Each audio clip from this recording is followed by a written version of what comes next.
All right there, everyone. Fox News host Tucker Carlson is absolutely right. The media is lying about white supremacy. That's what we're talking about on today's video. Tucker Carlson has been under fire of late for comments he made just after the El Paso and Dayton mass shootings that left 30 dead, dozens more wounded. Carlson excoriated the news media for pushing the narrative of a crisis of white supremacy in our nation, a crisis that President Trump has only exacerbated with his supposedly white nationalist racist rhetoric. Carlson called this media fixation over white nationalism a hoax and said that it had the single intention of further dividing our nation. Now, I'm sure he knew what he was saying here, as one contributor over at The Federalist put it. Tucker had to have known that he was kicking a hornet's nest with such comments, and it did not take long before the wasps surrounded him with their ever so original calls for boycotting his advertisers, since now he too, Tucker, is contributing to the epidemic of white nationalism. Don't you just love how independent our media pundits are, right? We're constantly lectured by our elite on the merits of an independent news media, free from all ideological and totalitarian control, and how our Western, supposedly independent news media is the envy of the model for the world. And the fact that they all sound like a cultural Marxist broken record doesn't seem to register with such advocates, but nevertheless. Yet Tucker Carlson has been utterly lambasted by the mainstream media for such comments. The Washington Post declared that Carlson's claim that white supremacy is a media-concocted hoax can be easily disproven just by watching his show. You see, claiming that white supremacy is a hoax is just what a white supremacist would say, according to the Washington Post. Again, aren't you impressed with the arguments put forward by our venerable journalists, more like far-left activists disguised as journalists? Not to be out-clowned, CNN, the Clown News Network, responded with a facts-first alert, citing an audit by the ultra-left Anti-Defamation League that found white supremacist murders more than doubling in 2017. So how can you deny it, Tucker, you white supremacist trash? Or as we say in my aristocratic Connecticut lingo, you garbage blanc.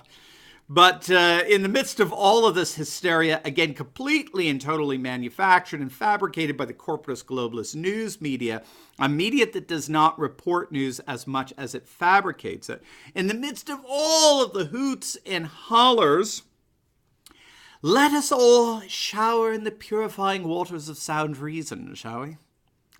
The fact is, as David Marcus over at The Federalist has pointed out, Carlson's main point of his monologue was that you could easily fit the total number of all people associated with white supremacist organizations into a single football stadium. And in a nation of 300 million people, a couple of tens of thousands is little more than a drop in the ocean, okay? It's not the claim that white nationalists or white supremacists don't exist. That's not the issue. They obviously do. The claim is that somehow they are this massive threat to our nation is nonsense. Whether the left likes it or not, the problem of crime committed by illegal immigrants is far larger than that committed by white supremacists. This according to FBI statistics.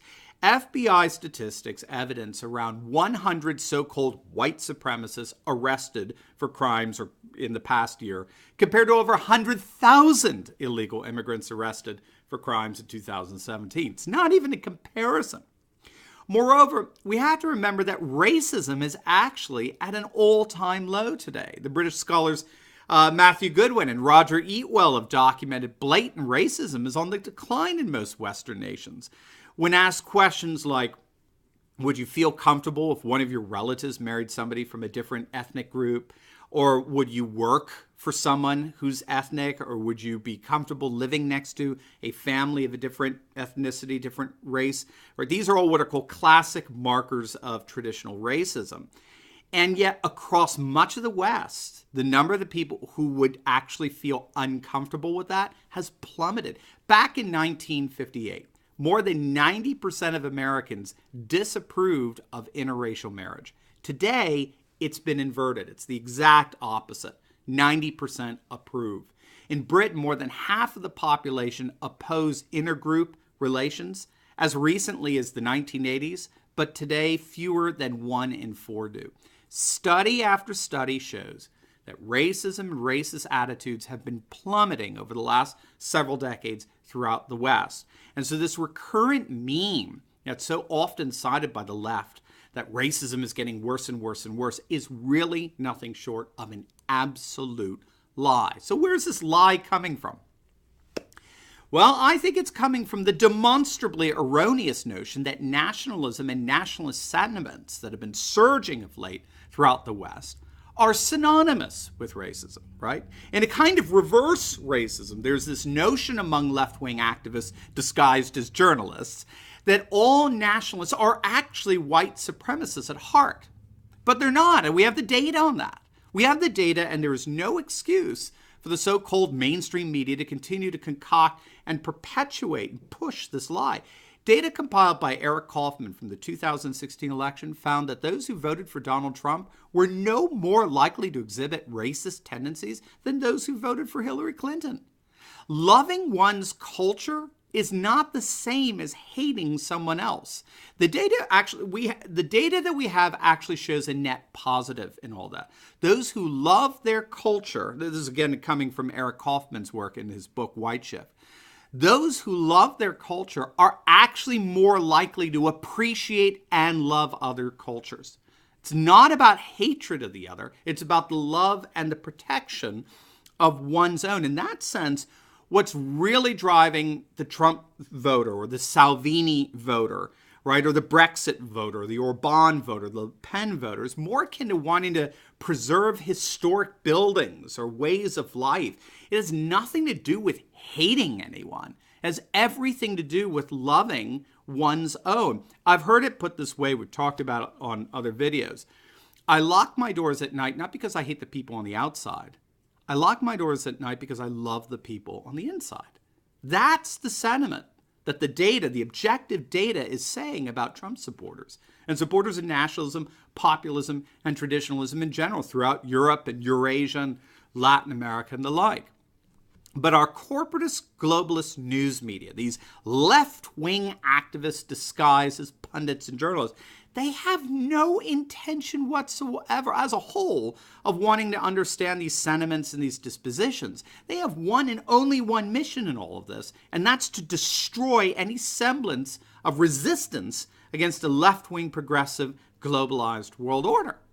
That's their only motivation here. That's their only modus operandi, right?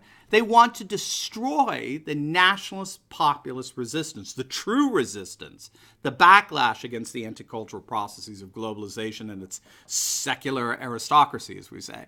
They want to suppress and destroy that resistance, and they believe by perpetuating this lie, and that's what it is, by perpetuating this lie that nationalist populists are all white supremacist racists, is one of the keys in accomplishing that destruction. But it's not going to work. Sorry, genie's out of the bottle. Yeah, and you can't keep calling everybody a racist and expect the term to hold on to its tarnished meaning, right? Another way of saying it is this: if everyone's a racist, what? Well, then no one's a racist. The term's become anemic. It's completely lost all of its intimidating import. Trump has basically destroyed the whole weaponization of race that the left has thus far relied on to bully conservatives. So all of our mainstream Republican conservatives, they're all globalists, right? Just advocating a more conservative vision of globalization rather than its cultural Marxist leftist version. But they would always just get down on their knees begging leftists, liberals not to call them racist. They would do anything and everything they could to appease such charges. Not Trump and not nationalist populists.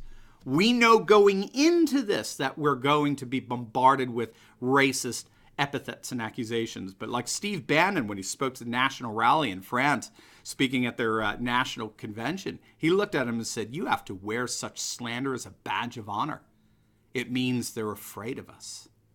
It means that they know we are destroying progressive, globalist, and leftist norms, that we are successfully turning the world back to nation, culture, custom, tradition, and there's nothing, not a damn thing left-wing liberals can do about it." As always, please like, comment, and subscribe. Make sure to click on our link below and check out all our merchandise. It celebrates all things nationalist, populist, and traditionalist that you're going to love. And please click on our Patreon subscribe star or PayPal links below and consider becoming a monthly or one-time supporter of this channel and help us to continue to analyze current events in light of super awesome conservative trends so that you can live in the present light of even better things to come. God bless.